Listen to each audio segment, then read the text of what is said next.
गौरी पुत्र गणेश भगवान की जय। आज हम सभी लोग सोमवार के व्रत की कथा को श्रवण करेंगे। बड़े ही प्रसन्नचित भाव से भगवान शिव और माता पार्वती की बड़ी ही अद्भुत कथा को श्रवण करने वाले हैं, जो कि साल 2023 का प्रारंभ का दिन है और सोमवार का दिन भगवान शिव को बहुत ही प्रिय। इस दिन हम सभी को सोमवार का व्रत करना चाहिए। माता पार्वती और भगवान शिव की पूजा की जाती है। सोमवार व्रत की विधि सभी व्रतों में समान होती है। भगवान शिव की पूजा के बाद यदि सोमवार के व्रत की कथा को अवश्य सुनना चाहिए, क्योंकि सोमवार का व्रत करने के पश्चात यदि कथा ना श्रवण की जाए तो व्रत का फल हमें अधूरा ही प्राप्त होता है। सोमवार का नियमित रूप से व्रत करने वाले शिव पार्वती की अनुकंपा उन पर बनी रहती है। ये उसी पवित्र पावन कथा को हम सभी लोग श्रवण करने वाले। इसी नगर में एक धनी व्यापारी रहता था। उसका व्यापार दूर दूर नगरों में फैला हुआ था। उस धनी व्यक्ति के घर में सभी प्रकार की सुख सुविधाएं, अनेकों प्रकार की सुविधाएं थी। सभी लोग उसका मान सम्मान किया करते थे। इतना सब कुछ होने पर भी व्यापारी अत्यधिक दुखी रहा करता था, क्योंकि उसके कोई पुत्र नहीं था, अर्थात संतानहीन था। पुत्र पाने की इच्छा से वह व्यापारी प्रत्येक सोमवार को भगवान शिव का व्रत किया करता और सायंकाल होते ही शिव मंदिर में जाकर दीपक प्रज्वलित करता। उस व्यापारी की भक्ति भावना को देख एक दिन पार्वती ने भगवान शंकर से कहा, हे भोलेनाथ, वह व्यापारी आपका परम भक्त है। कितने दिनों से यह नियम से सोमवार का व्रत करता है और पूजा कर रहा है। आप इस व्यक्ति की मनोकामना अवश्य पूरी कीजिए। भगवान शिव मुस्कुरा कर बोले, हे पार्वती, इस संसार में सबको उनके कर्म के ही अनुसार फल की प्राप्ति होती है। यदि कोई नीम का वृक्ष लगावे तो उसकी कड़वी निबोली ही मिलती है। अतः प्राणी जैसा कर्म करते हैं उन्हें उन्हीं के अनुरूप फल प्राप्त होता है। भगवान शिव की उत्तर से पार्वती माता संतुष्ट न हुई। वह उनसे बार बार आग्रह करने लगी। माता का बार बार आग्रह देखकर भगवान शिव ने कहा, तुम्हारे आग्रह करने पर मैं इस व्यक्ति को, इस व्यापारी को पुत्र प्राप्ति का वरदान देता हूँ, लेकिन इसका पुत्र 16 वर्ष से अधिक जीवित नहीं है। भगवान शिव ने स्वप्न में उस व्यापारी को दर्शन दिया और उसे पुत्र प्राप्ति का वरदान भी दिया और उसके पुत्र के 16 वर्ष तक जीवित रहने की बात भी बता दी।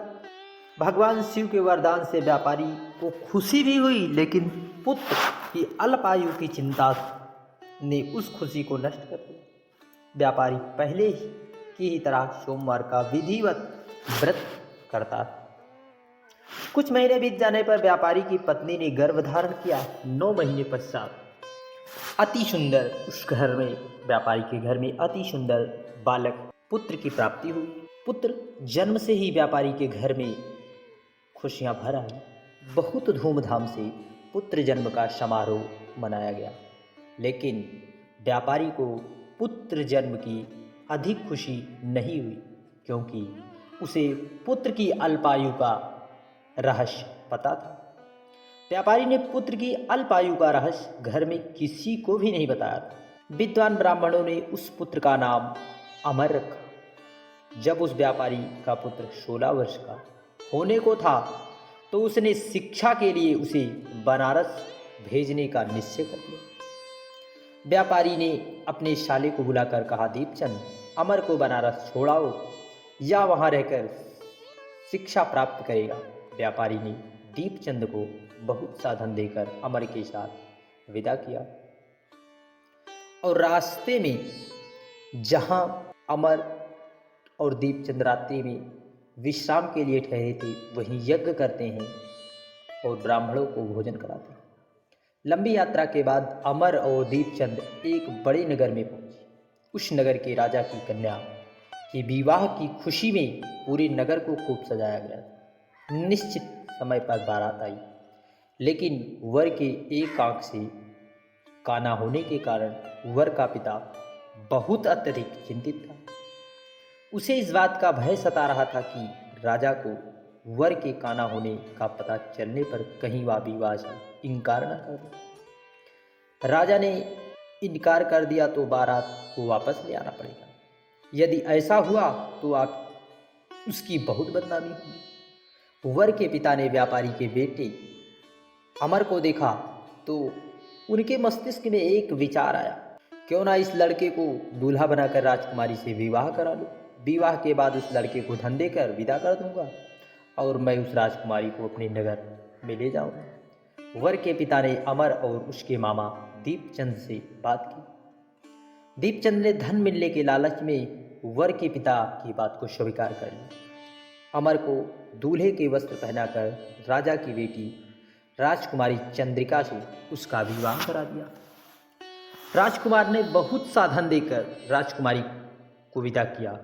अमर राजकुमारी से सच्चाई छिपा न सका और वहां से लौटते समय सोती हुई राजकुमारी की ओढ़नी पर लिख दिया, राजकुमारी तुम्हारा विवाह तो मेरे साथ हुआ था, मैं तो बनारस शिक्षा प्राप्त करने जा रहा हूँ।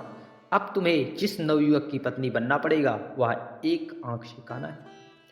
सुबह उठने पर जब राजकुमारी ने अपनी ओढ़नी पर लिखा हुआ पढ़ा तो उसने शोर मचा दिया और उस काने लड़के के साथ जाने से इनकार कर दिया। राजा ने सब बातें जानकर राजकुमारी को महल में रख दिया। उधर अमर अपने मामा दीपचंद के साथ बनारस पहुंच गए। अमर ने गुरुकुल में पढ़ना शुरू कर दिया। जब अमर की आयु 16 वर्ष पूरी हुई तो उसने एक यज्ञ किया। यज्ञ की समाप्ति पर ब्राह्मणों को भोजन कराया और खूब अन्य वस्त्र दिया। तभी अमर ने कहा, मामा जी मेरी तबीयत कुछ ठीक नहीं है, मैं अब सोना चाहता हूँ। अमर अपने कमरे में जाकर बिस्तर पर सो गया। शिव के वरदान के अनुसार सोते सोते अमर के प्राण निकल गए। सूर्योदय होने पर मामा ने अमर को जगाया तो उसे मृत देखकर रोने लगा।